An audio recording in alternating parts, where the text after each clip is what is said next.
Je vous conseillerais dans un premier temps, pendant la phase de préparation, de réfléchir chacun de votre côté pendant 3 à 4 minutes. Ensuite, de mettre tous les arguments en commun, que ce soit pour le pour et pour le contre, et d'expliquer à chacun vos références pour que tout le monde puisse les utiliser et les comprenne réellement.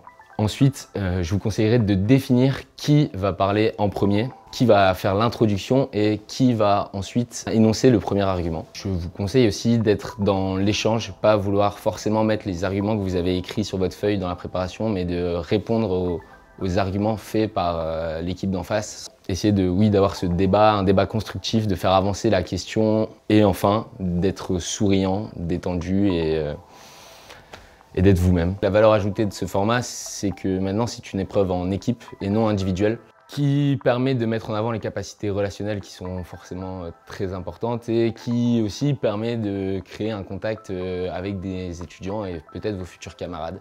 Et c'est quelque chose de, je pense, au-delà de l'exercice, qui est quelque chose d'enrichissant pour chacun et qui permet d'améliorer sa capacité à argumenter.